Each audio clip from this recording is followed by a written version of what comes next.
फिर से आप सबको जय मसीह। जैसे आज का दिन प्रभु ने दिया है कि हम उसकी स्तुति आराधना करें, क्योंकि ना जैसे इस गीत को हम गाते हैं, मिलकर हम सन्ना तेरी गाते हैं, कि ना इस गीत के द्वारा हम प्रभु को हम महिमा दें।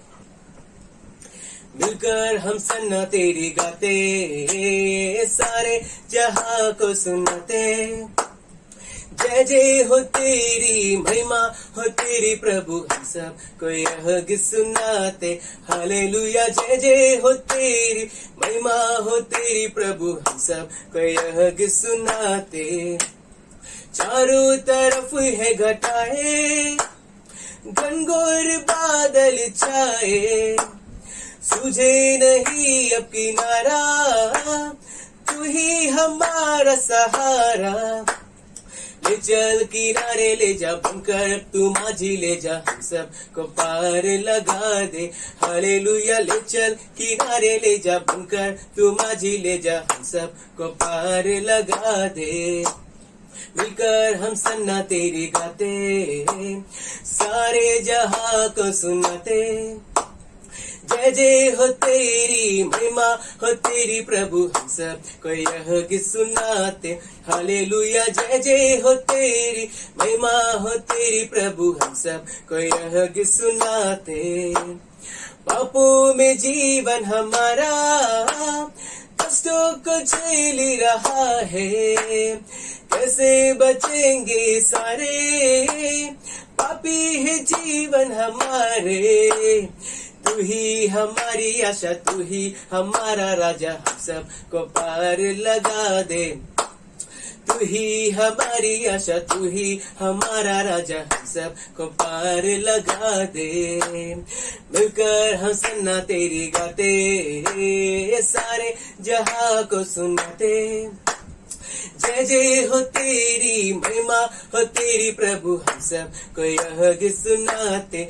हालेलुया, जय जय हो तेरी महिमा हो तेरी प्रभु, हम सब को यह गीत सुनाते। सारे जहां का सहारा, डूबे हुओं का किनारा, नैया हमारी डोले, मौजों में काए हिलो रे। ले चल किनारे ले जा बनकर, तू माझी ले जा, हम सब को पार लगा दे। ले चल किनारे ले जा बनकर, तू माझी ले जा, हम सब को पार लगा दे।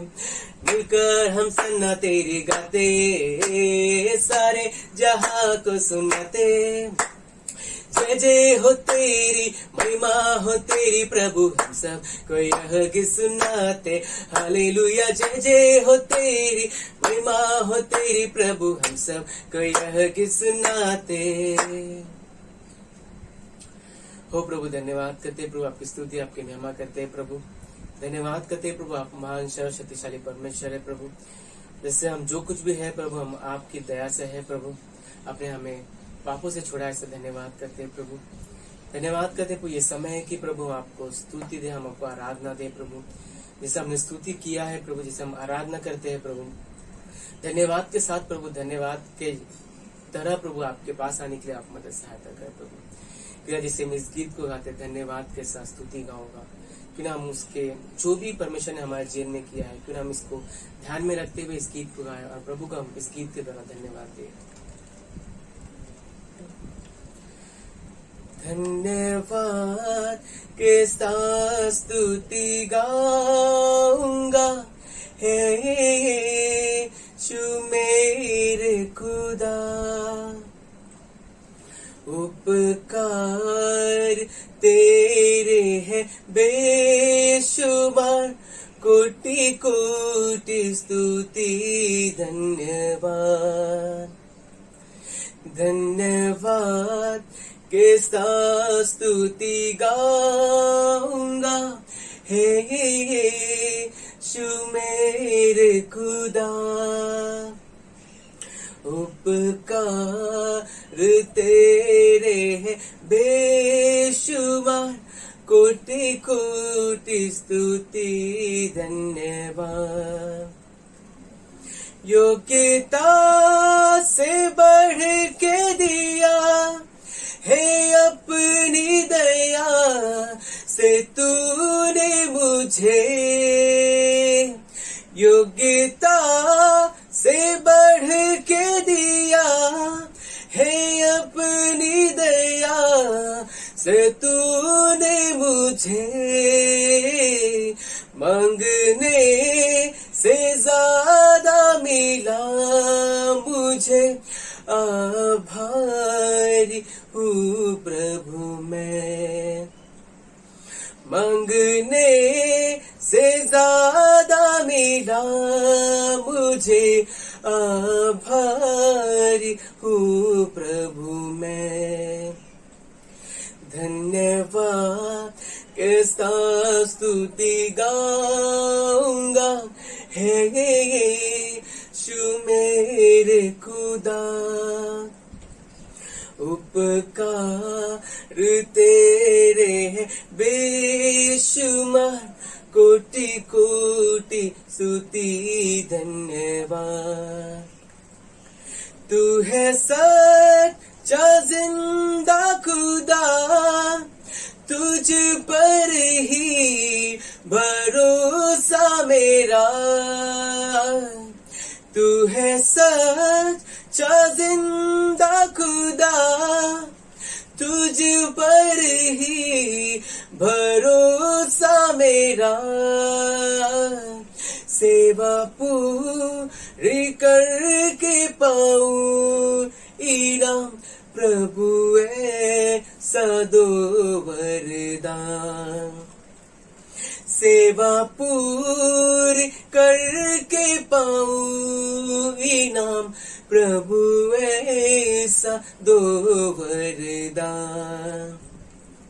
धन्यवाद के साथ स्तुति गाऊंगा, है यीशु मेरे खुदा। उपकार तेरे है बेशुमार, कोटि कोटि स्तुति धन्यवाद। धन्यवाद के साथ स्तुति गाऊंगा, है यीशु मेरे खुदा।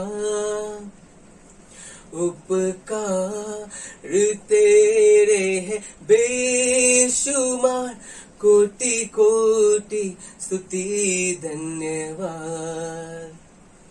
कोटि कोटि स्तुति धन्यवाद।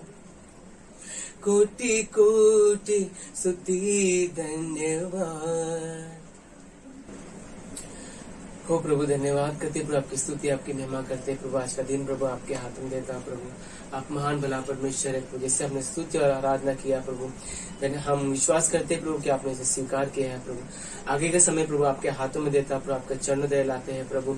जो भी हम सुनेंगे प्रभु, हम वचन प्रभु, उस वचन को प्रभु सुनकर प्रभु उस पर हमें चलने वाला बनने के लिए आप मदद सहायता कर। यीशु मसीह के पवित्र मीठे नाम से मांगता प्रभु, आमीन।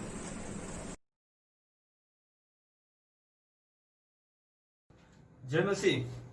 प्रभु को हम धन्यवाद देते हैं कि हम सब सुरक्षित है। परमेश्वर ने हमारी रक्षा की है और सदैव हमारे साथ है। इसके लिए हम प्रभु को धन्यवाद देते हैं। और मैं विश्वास करता हूँ कि आप सभी सुरक्षित है और आप सब अपना ख्याल रख रहे हैं। और प्रभु को धन्यवाद देता हूँ फिर से एक बार कि ये प्रभु के चरणों में हम सब आए हैं, उसकी वाणी सुनने के लिए, उसके वचन को सुनने के लिए। हम विश्वास करता हूँ कि पवित्र आत्मा हमारी अगुवाई करे। तो क्यों ना आज प्रेरितों के काम 3 अध्याय 1 से 8 इस वचन को हम पढ़ेंगे। पतरस और यूहन्ना तीसरे पहर प्रार्थना के समय मंदिर में जा रहे थे और लोग एक जन्म के लंगड़े को ला रहे थे, जिसको वे प्रतिदिन मंदिर के उस द्वार पर, जो सुंदर कहलाता है, बैठा देते थे कि वो मंदिर में जाने वालों से भीख मांगे। जब उसने पतरस और यूहन्ना को मंदिर में जाते देखा तो उनसे भीख मांगी। पतरस ने यूहन्ना के साथ उसकी ओर ध्यान से देखकर कहा, हमारी ओर देख। अतः वह उनसे कुछ पाने की आशा रखते हुए उनकी ओर ताकने लगा। तब पतरस ने कहा, चांदी और सोना तो मेरे पास है नहीं, परंतु जो मेरे पास है वो मैं तुझे देता हूँ। यीशु मसीह नासरी के नाम से चल फिर। और उसने उसका दाहिना हाथ पकड़ के उसे उठाया, और तुरंत उसके पांव और टखनों में बल आ गया। वह उछल कर खड़ा हो गया और चलने फिरने लगा, और कूदता हुआ परमेश्वर की स्तुति करता हुआ उनके साथ मंदिर में गया। आइए हम अपने आंखों को बंद करें, हम प्रार्थना करेंगे। प्रभु, हम धन्यवाद देते हैं, आपकी स्तुति आपकी महिमा करते हैं। परमेश्वर, जिस तरह से पतरस और यूहन्ना जो उन्होंने चमत्कार किया उस बारे में हम समझने की कोशिश करते हैं। पवित्र आत्मा हमें मदद कर, तेरे वचनों को समझने के लिए सहायता कर प्रभु। हमारे आत्मिक कानों को खोल ताकि तेरी वाणी को सुन सके प्रभु। हमारे दिलों को खोल प्रभु, ताकि तेरे वचन को समझ सके, तेरे राज को समझ सके प्रभु। प्रार्थना करता हूँ परमेश्वर, इस समय प्रभु आपकी उपस्थिति है और इस वचन के द्वारा प्रभु आप सबसे बातें करेंगे प्रभु। मैं विश्वास करता हूँ कि सभी प्रभु आपका वचन सुनने के लिए प्रभु आपके चरणों में बैठे हैं, ताकि प्रभु तेरी वाणी को सुन सके। धन्यवाद देता हूँ प्रभु इस समय के लिए प्रभु। आप ले प्रभु हमसे बातें करें, यीशु के नाम से मैं प्रार्थना करता हूँ, आमीन। यहाँ पर एक अद्भुत चमत्कार पतरस और यूहन्ना ने किया था, उस बारे में हम पढ़ेंगे।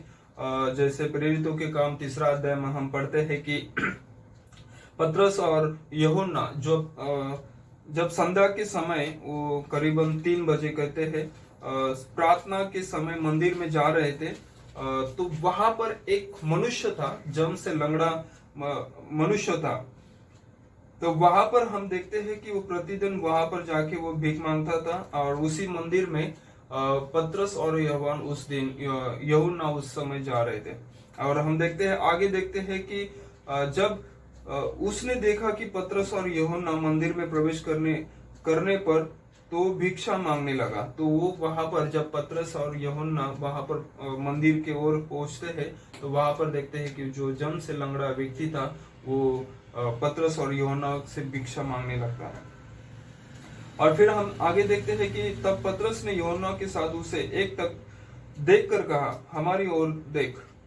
वह कुछ पाने की आशा से उसकी ओर ध्यान से देखने लगा। तो वहां पर देखते हैं कि पतरस उससे कहता है कि हमारी ओर देख। और जब वो उनकी ओर देखता है तो उन्हें एक आशा लग जाती है कि मुझे इनसे कुछ मिल जाएगा। तो उस आशा के जरिए उनकी ओर वो देखता है। और लेकिन पतरस उससे वो क्या कहता है, तब पतरस ने कहा, मेरे पास चांदी और सोना तो है ही नहीं। यानी कि हम देखते हैं कि उस जमाने में अगर कोई भीख भी मांगता हो तो उनको चांदी और सोना दिया जाता था।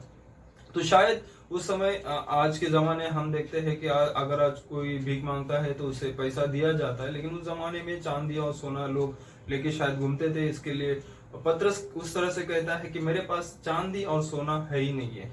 फिर आगे पतरस क्या कहता है, परंतु जो मेरे पास है वह मैं तुझे देता हूँ। परंतु जो मेरे पास है वो मैं तुझे देता हूँ। यीशु मसीह नासरी के नाम से चल फिर। आमीन। तो यहाँ पर हम देखते हैं कि पतरस कहता है कि जो मेरे पास है वो मैं तुझे देता हूँ। तो आज इस 3 अध्याय का 6वां वचन जो है उसे हम देखेंगे कि परमेश्वर इस वचन के जरिए हमसे क्या बात करना चाहता है। हम यहाँ पर देखते हैं कि पतरस कहता है कि मेरे पास सोना चांदी है ही नहीं, लेकिन मेरे पास जो है मैं तुझे देता हूँ। अब बात कहने की ये है कि उसके पास क्या था, पतरस के पास क्या था। तो हमें वो आज वचन के जरिए हम देखेंगे कि परमेश्वर ने उसके जरिए कितना अद्भुत काम किया। जो जन्म से लंगड़ा था, यहाँ पर आयु नहीं पता कि कितने साल का वो लंगड़ा था, लेकिन हम देखते हैं कि वो जन्म से लंगड़ा था और वो भीख मांग रहा था। दर दिन उस मंदिर जाकर वो भीख मांग रहा था, और यीशु मसीह के नाम से वो पतरस वो एक अद्भुत काम करता है। ये अद्भुत था, अद्भुत चमत्कार परमेश्वर ने पतरस के द्वारा किया। तो हम देखते हैं कि उसके पास ऐसा कुछ था, पतरस के पास सोना चांदी और पैसों से बेहतर कुछ था। उसके पास सोना चांदी पैसा उससे बेहतर उसके पास कुछ था। उसके पास ऐसा कुछ था जो पैसे से खरीदा नहीं जा सकता था। पतरस और यूहन्ना के पास पवित्र आत्मा का सामर्थ्य। अगर हम देखते हैं कि प्रेरितों के काम इस पुस्तक में हम पढ़ते हैं, इस बुक में हम पढ़ते हैं, पवित्र आत्मा का कार्य दिखता है। जब हम देखते हैं कि पवित्र आत्मा सभी शिष्यों के ऊपर आया था, तो उस समय पवित्र आत्मा से वो दोनों भर चुके थे। तो हम देखते हैं कि पतरस और यूहन्ना के पास पवित्र आत्मा का सामर्थ्य, उसके पास यीशु ने दिया हुआ चंगाई का अधिकार था।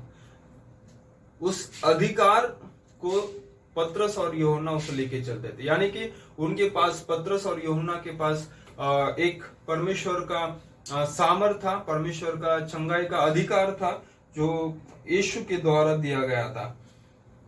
जो भीख मांग रहा था वो जम से लंगड़ा था, अपाहिज था, उसे कोई ठीक नहीं कर सकता था। शायद कई वैद्यों के पास गया होगा या कई पैसों को खर्च किया होगा, लेकिन कुछ हुआ नहीं। लेकिन यहाँ पर हम देखते हैं कि जब पतरस कहता है कि यीशु के नाम से, और वो चलना शुरू कर देता है, तो यहाँ पर हम देखते हैं कि परमेश्वर का अद्भुत कार्य को हम यहाँ पर देखते हैं।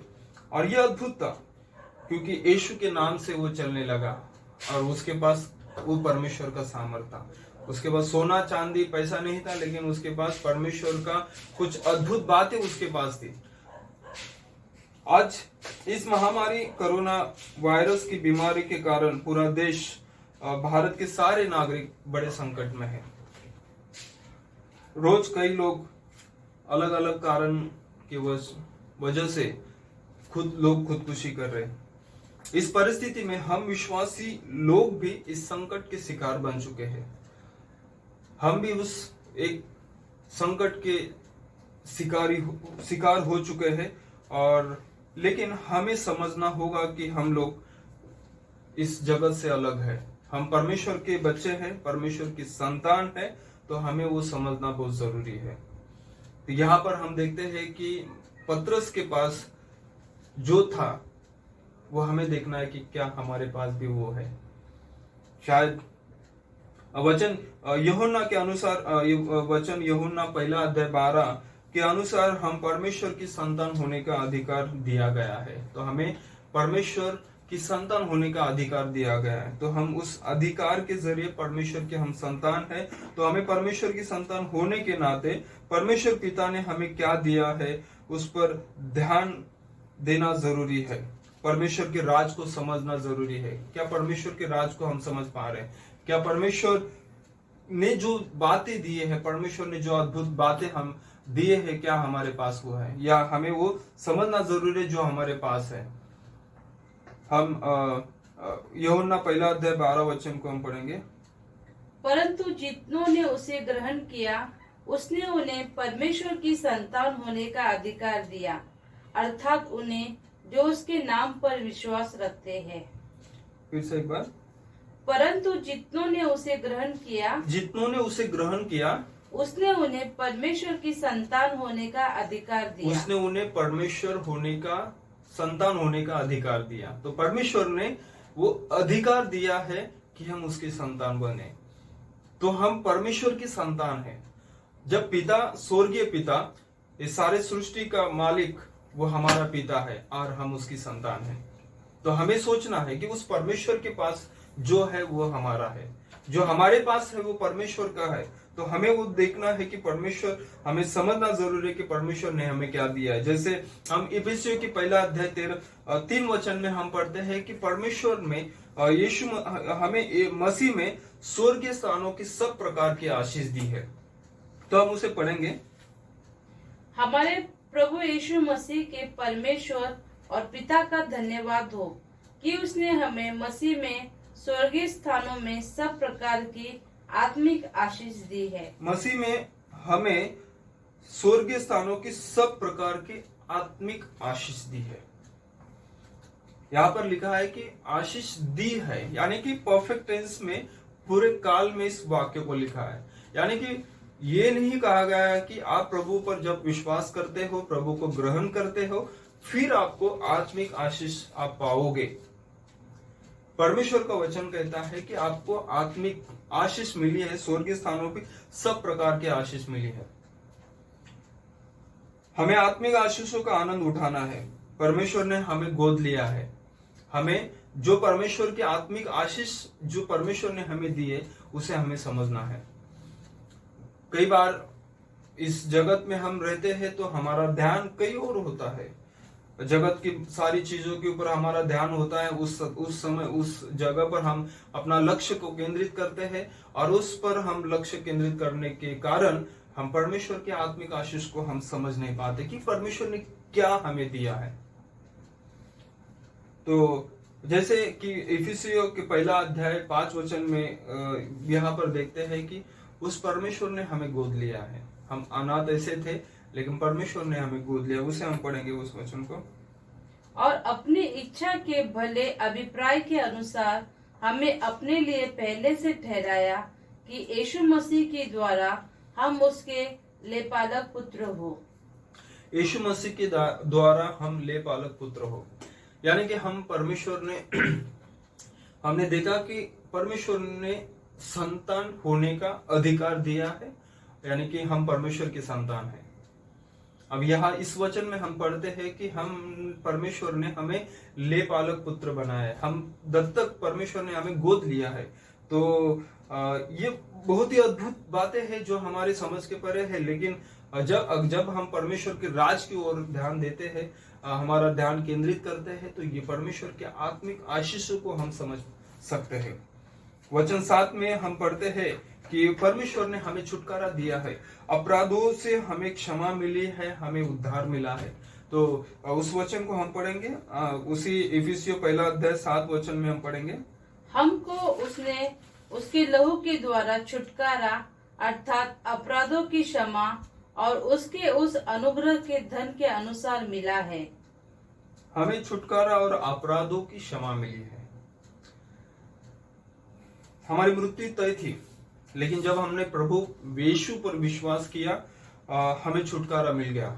हम बंधन में थे, पाप के बंधन में थे, पाप के दलदल में जकड़े हुए थे, लेकिन यीशु ने हमें वो छुटकारा दिया है। प्रभु यीशु ने अपना लहू बहाकर हमारे अपराधों को उसने क्षमा किया है।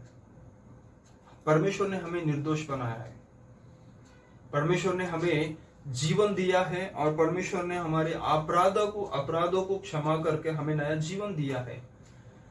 ये खूबसूरत बातें हैं, लेकिन हम उसके ऊपर शायद ध्यान देना भूल जाते हैं, या फिर इस जगत की सारी चीजों को, दुख और तकलीफ को देखते हुए इस बातों को हम दबा देते हैं।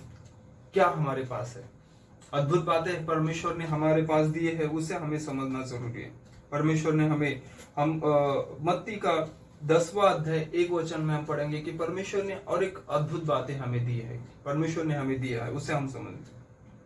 फिर उसने अपने 12 चेलों को पास बुलाकर उन्हें अशुद्ध आत्माओं पर अधिकार दिया कि वह उन्हें निकाले और सब प्रकार की बीमारी और सब प्रकार की दुर्बलताओं को दूर करे। फिर से एक बार। फिर उसने अपने 12 चेलों को पास बुलाकर उन्हें अशुद्ध आत्माओं पर अधिकार दिया। यहाँ पर हम देखते हैं कि 12 चेलों को प्रभु यीशु ने अधिकार दिया, और अधिकार क्या दिया उसे हम देखें, और आगे हम पढ़ते हैं कि सब प्रकार की बीमारियों और सब प्रकार की दुर्बलताओं को दूर करें। सारी बीमारियों को दूर करने का यीशु ने हमें अधिकार दिया है। हम प्रभु के चेले हैं, प्रभु की संतान है, और प्रभु की संतानों को, प्रभु के चेलों को यीशु ने वो अधिकार दिया है। क्या उस अधिकार को हम इस्तेमाल करते हैं? संतान बनने का अधिकार दिया है, बीमारियों को निकालने का अधिकार दिया है। कि शायद अगर ऐसी कोई बीमारी हो, चाहे कि जैसे कोरोना वायरस एक बीमारी है, करोड़ों रुपए है, क्या उस पैसों से बीमारी दूर हो रही है? वो अधिकार हमें दिया है। सब प्रकार की, कोई बीमारी नहीं, सब प्रकार की बीमारी और सब प्रकार की दुर्बलताओं को दूर करने का अधिकार यीशु ने हमें दिया है। उस अधिकार को हमें समझना है कि यीशु ने हमें वो अधिकार दिया है। प्रभु ने हमें शांति दी है। मैंने जैसे कहा कि ये इस बीमारी के वजह से, कोरोना वायरस की बीमारी से इस देश में, भारत देश में अशांति फैल चुकी है, पूरे जगत में अशांति फैल चुकी है। लोग परेशान है, लोग डिप्रेशन में है, लोग सुसाइड खुदकुशी कर रहे हैं, बेचैन है। लेकिन यीशु ने हमें क्या दिया है?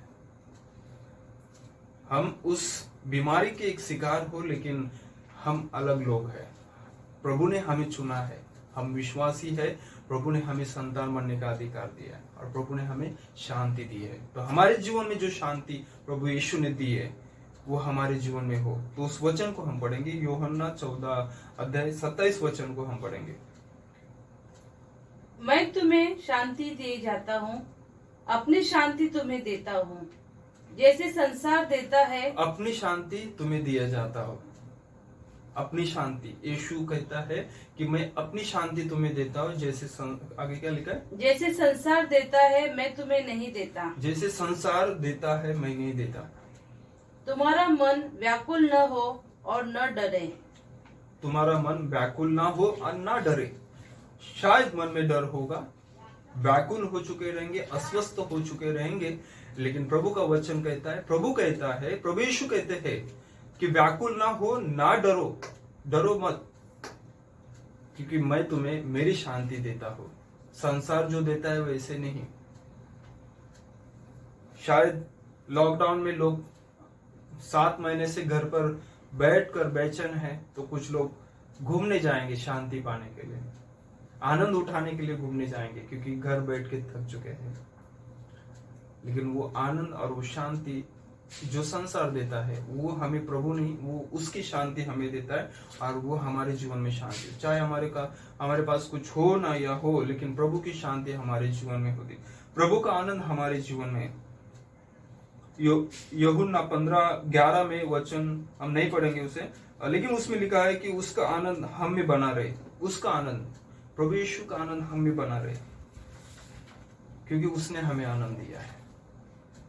क्या हमारे जीवन में वो आनंद है? इस परिस्थिति में, संकट में प्रभु ने वो आनंद दिया है, वो हमारे पास है। मैं इस वचन को, जैसे पहला पत्रस 3 अध्याय 6 वचन में हमने पढ़ा कि मेरे पास सोना चांदी है ही नहीं है, जैसे पत्रस कहता है, लेकिन मेरे पास जो है मैं तुम्हें दूंगा।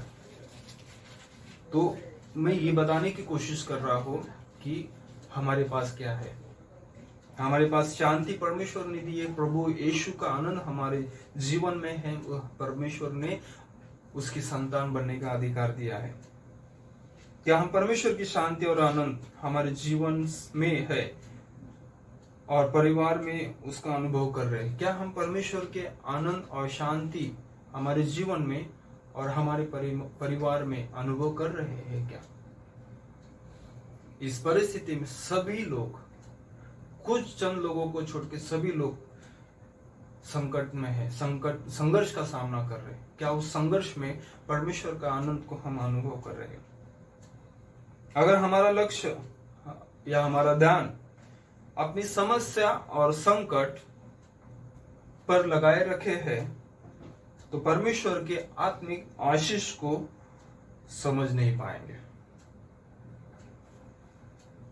इस परिस्थिति में ये समय आ चुका है।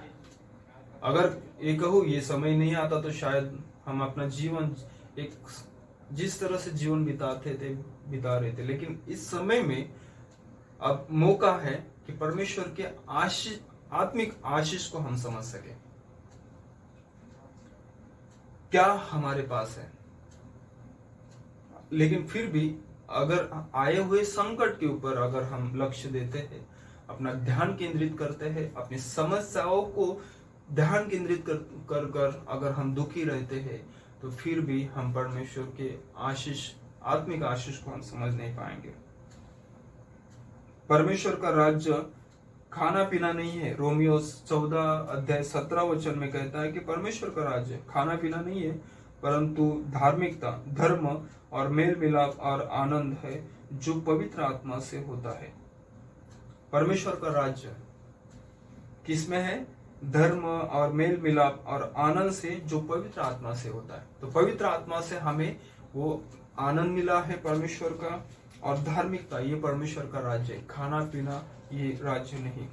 ये अद्भुत बातें हमने देखी, बहुत सारी चीजें हैं आधे घंटे में सारी चीजें मैं नहीं बता सकता, लेकिन अगर हम परमेश्वर ने दी हुई बातों को अगर समझना है, तो अगर हम पवित्र शास्त्र बाइबल हम पढ़ते हैं, तो परमेश्वर के आत्मिक आशीष को हम समझ पाएंगे कि परमेश्वर ने हमें क्या दिया है।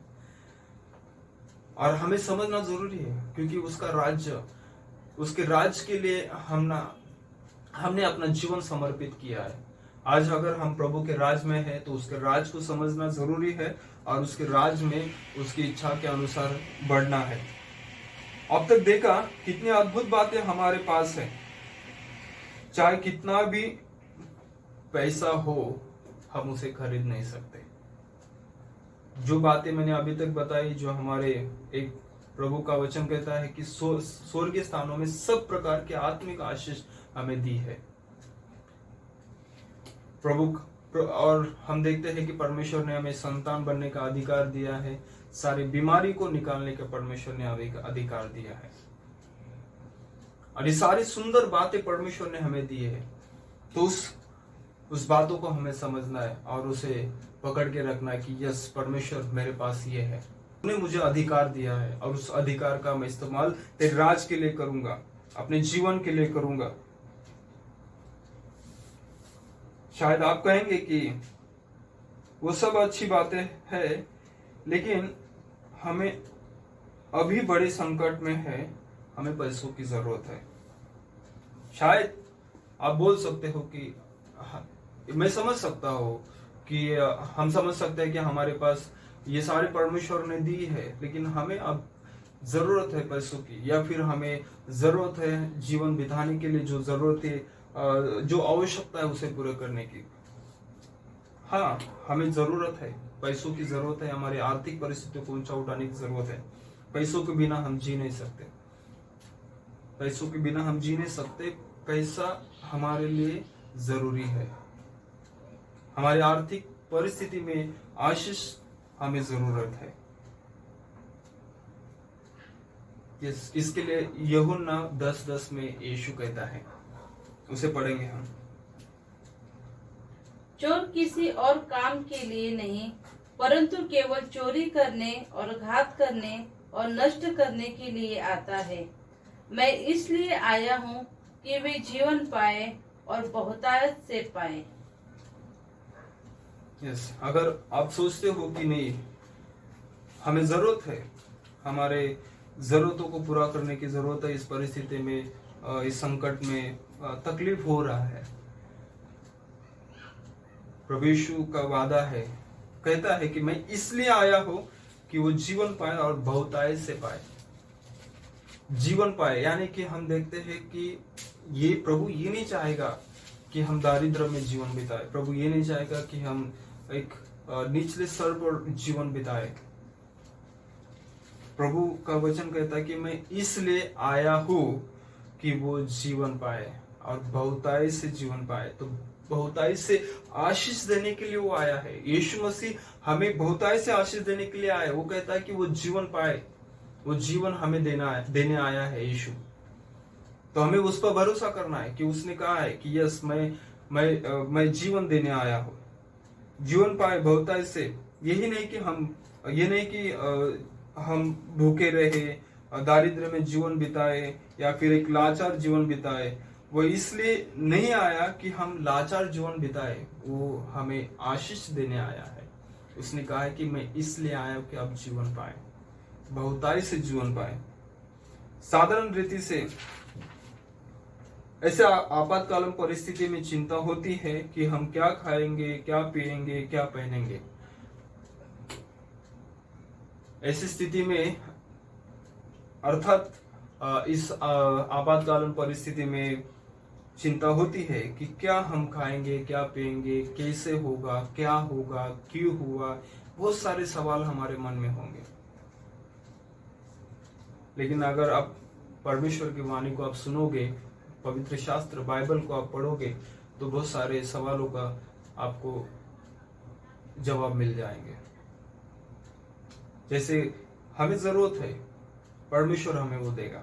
जैसे आप देखते हैं मत्ती का 6 अध्याय में हम पढ़ेंगे 24 से लेके 34 में दिया है सारी चीजें को लेकिन उससे हम पढ़ेंगे 24 से लेके 34 तक हम पढ़ेंगे अब।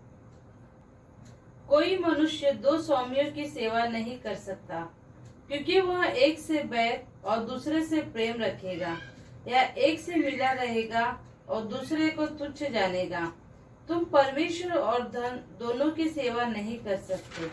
इसलिए मैं तुमसे कहता हूँ कि अपने प्राण के लिए यह चिंता न करना, ये हम क्या खाएंगे और क्या पिएंगे, और न अपने शरीर के लिए कि हम क्या पहनेंगे।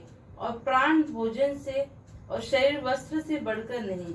आकाश के पक्षियों को देखो, वे न तो बोते हैं, न काटते हैं, और न खत्तों में बटोरते हैं, फिर भी तुम्हारा स्वर्गीय पिता उनको खिलाता है। क्या तुम उनसे अधिक मूल्य नहीं रखते? तुम में कौन है जो चिंता करके अपनी आयु में से एक घड़ी भी बढ़ा सकता है? और वस्त्र के लिए क्यों चिंता करते हो? जंगली सोचनों पर ध्यान करो कि वे कैसे बढ़ते हैं। वे न तो परिश्रम करते हैं और न काटते हैं। तो भी मैं तुमसे कहता हूँ कि सुलेमान भी अपने सारे वैभव में उनमें किसी के समान वस्त्र पहने हुए न था। इसलिए जब परमेश्वर मैदान की घास को, जो आज है और कल भाड़ में झोंकी जाएगी, ऐसा वस्त्र पहनाता है, तो हे अल्पविश्वासियों, तुमको वह इनसे बढ़कर क्यों न पहनाएगा। यहाँ पर रुकेंगे, बाद में फिर कंटिन्यू करेंगे। यहाँ पर यीशु अपनी चिंता को व्यक्त करता है कि उसे पता था कि शिष्य या फिर लोग जो है ऐसे खाने पीने से या कपड़ा पहनने के बारे में लोग चिंता करेंगे, और इससे यीशु जो शायद वो अपनी चिंता को व्यक्त करते हैं, लेकिन डांटते भी है। इस वचन में हम देखते हैं कि यीशु उन्हें डांटते भी है, जो प्रभु पर विश्वास करने के बाद भी वो ऐसी चिंता करते हैं। यीशु डांटता है, यहाँ पर लिखा है कि अल्प विश्वासियों, ऐसे कहकर वो डांटता है। तो यहाँ पर हम देखते हैं कि यीशु कहता है कि अल्प विश्वासियों, क्या लिखा है? अल्प विश्वासियों। आगे, इसलिए जब परमेश्वर मैदान की घास को, जो आज है और कल भाड़ में झोंकी जाएगी, ऐसा वस्त्र पहनाता है, तो हे अल्प विश्वासियों, तुमको वह इससे बढ़कर क्यों न पहनाएगा। तो यहाँ पर डांट कर वो अपने वादों को भी बताता है कि अगर मैं घास जो जलकर राख हो जाएगा, उसे फेंका दिया जाएगा, उसको अगर वो एक सुंदर वस्त्र पहनाते हैं, क्या तुम्हें नहीं पहनाएगा? क्या वो तुम्हें नहीं देगा? यहाँ पर यीशु डांट कर वो कहता है क्या तुम्हें नहीं देगा, यानी कि परमेश्वर यीशु अपने वचनों में एक वादा भी देता है और डांटते भी क्या तुम्हें नहीं देगा। तो यानी कि परमेश्वर हमें वादा करता है कि आपको देगा, हमें वो देगा। आगे हम पढ़ेंगे, इसलिए तुम चिंता करके यह न कहना कि हम क्या खाएंगे या क्या पिएंगे या क्या पहनेंगे, क्योंकि अन्य जाति इन सब वस्तुओं की खोज में रहते हैं। पर तुम्हारा स्वर्गीय पिता जानता है कि तुम्हें इन वस्तुओं की आवश्यकता है। तुम्हारा स्वर्गीय पिता जानता है कि तुम्हें इन सब वस्तुओं की आवश्यकता है। कि तुम्हें इन सब वस्तुओं की आवश्यकता है। तो यहाँ पर प्रभु यीशु कहते हैं कि तुम्हारा स्वर्गीय पिता जानता है कि तुम्हें इन सब बातों की आवश्यकता है। आगे, इसलिए पहले तुम परमेश्वर के राज्य और उसके धर्म की खोज करो, तो ये सब वस्तुएं तुम्हें भी मिल जाएगी। ये सब वस्तुएं तुम्हें मिल जाएंगी। यानी कि यहाँ पर इस वचन में शायद हम उस रविवार को हम ये वचन, इस भाग को हम पढ़े हैं, और फिर से एक बार ये मौका मिला है उसके ऊपर ध्यान केंद्रित करने का कि परमेश्वर हमें वादा देता है। यीशु यहाँ पर चेलों को डांटता है, लोगों को डांटता है कि आप उस पर विश्वास नहीं करते,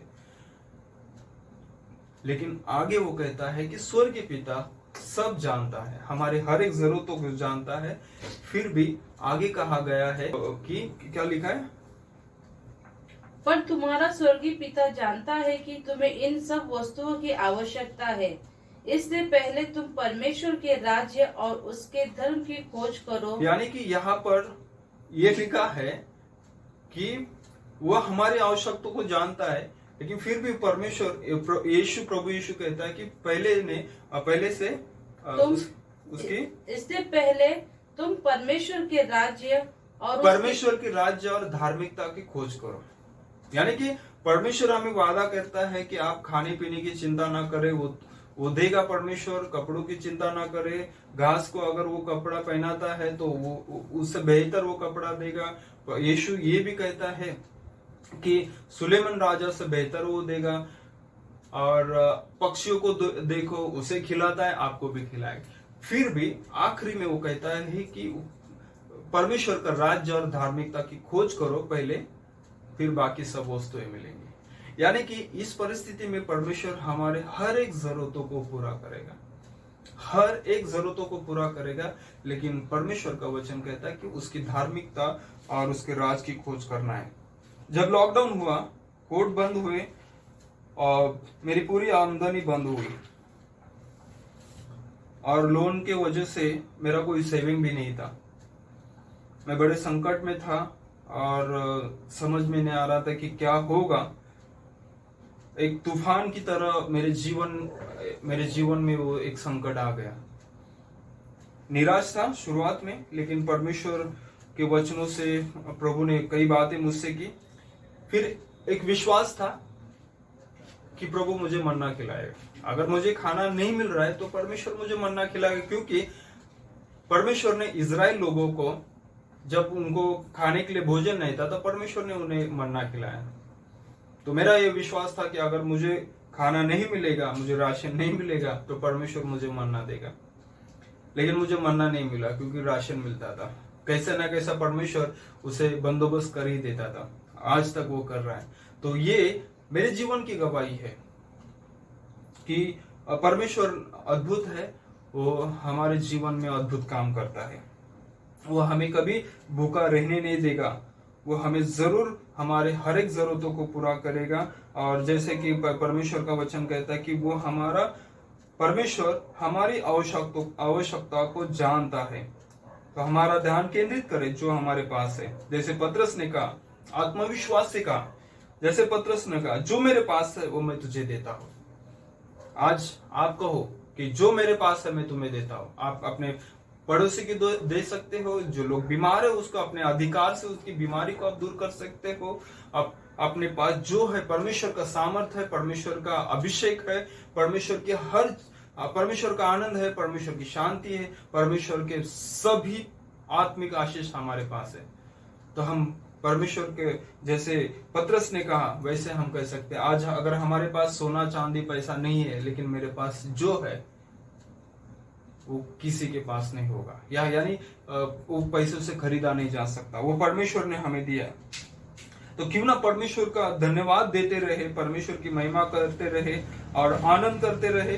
आनंद करेंगे जो हमारे पास, उसके लिए हम आनंद करते रहेंगे। हम परमेश्वर का धन्यवाद देते रहेंगे, उसकी महिमा करते रहेंगे, क्योंकि परमेश्वर ने हमारे पास बहुत कुछ दिया है। परमेश्वर ने हमें दिया है और प्रभु अद्भुत रीति से हमें चलाएगा। तो प्रभु को हम धन्यवाद देते हैं। प्रभु आपको आशीषित करे। हम क्यों ना हम आंखों को बंद करें, हम प्रार्थना करेंगे। प्रभु हम धन्यवाद देते हैं, जैसे पतरस ने कहा कि मेरे पास सोना चांदी है ही नहीं, लेकिन मेरे पास जो है मैं देता हूँ। प्रभु इस वचन के जरिए आज हमसे तूने बातें की है कि प्रभु हमारे पास भी बहुत कुछ है जो आपने दिया है प्रभु। लेकिन प्रभु आत्मविश्वास से कहने के लिए प्रभु हमें मदद कर कि प्रभु तूने दिया है वो हमारे पास है। और जैसे प्रभु तूने वादा किया है कि हमारे हर एक जरूरतों को आप पूरा करोगे। आप जानते हो प्रभु, जैसे इजराइल लोगों को प्रभु अपने भूखा रहने नहीं दिया, जो आपके विरुद्ध बकबक करते थे, आपके विरुद्ध गए थे, लेकिन फिर भी उस प्रभु आपने उनकी रक्षा किया और उनके हर एक जरूरतों को आपने पूरा किया। यस परमेश्वर, वही परमेश्वर आज हमारे साथ प्रभु आप हो। प्रभु हम विश्वास करते हो, हम आप विश्वास करते हैं कि प्रभु आप हमारे साथ हो, हमारे हर एक जरूरतों को आप पूरा करोगे। प्रभु मैं प्रार्थना करता हूँ प्रभु हमें प्रभु हमारी शांति प्रभु छीनने ना दे। प्रभु हमारा आनंद जो है वो हमारे अंदर हो प्रभु, आपका आनंद हमारे जीवन में हो प्रभु। प्रभु हम प्रार्थना करते जो आपने हमें अधिकार दिया है प्रभु, उस अधिकार को इस्तेमाल करने के लिए मदद कर। प्रभु हम प्रार्थना करते जैसे प्रभु तूने हमें संतान बनने का अधिकार दिया है, तो प्रभु उस तरह से आपकी संतान बनकर जीने के लिए जीवन जीने के लिए आप मदद करें प्रभु। धन्यवाद देते हैं प्रभु हमारे सारे लोगों को प्रभु हम प्रार्थना करते सभी से आप बातें करें प्रभु। कोई भी प्रभु निराश होकर अपना जीवन को नहीं बिताएंगे परमेश्वर। कोई भी प्रभु की हमारे पास कुछ नहीं है, हम गरीब है ऐसे कहकर ना जिए प्रभु, लेकिन प्रभु आपका वचन कहता है, यूहन्ना 10:10 में कहता है कि प्रभु आप जीवन देने आए हैं प्रभु। मैं इसलिए आया हूँ कि जीवन पाए प्रभु। हम विश्वास करता हूँ प्रभु सबके जीवन में आपने प्रभु आशीषित किया है प्रभु। धन्यवाद करता हूँ प्रभु इस समय के लिए प्रभु। आगे का समय प्रभु आप ले अगुवाई करे प्रभु, और आत्मविश्वास से प्रभु जीवन जीने के लिए मदद करे, क्योंकि आने वाले दिनों में प्रभु आप हमें बहुताई से आशीष करने वाले हो प्रभु। हम प्रार्थना करते हैं प्रभु इस परिस्थिति में हम प्रभु आपकी महिमा करते रहेंगे प्रभु, लेकिन ये समय निकल जाएगा और इससे बाहर जब हम निकलेंगे प्रभु हम बहुताई से आशीष हम पाएंगे प्रभु। धन्यवाद करता हूँ प्रभु फिर से एक बार इस समय के लिए प्रभु। आगे का समय प्रभु आप ले अगुवाई करें, यीशु मसीह के नाम से हम प्रार्थना करते हैं, आमीन। प्रभु आपको आशीष दे। Thank you so much.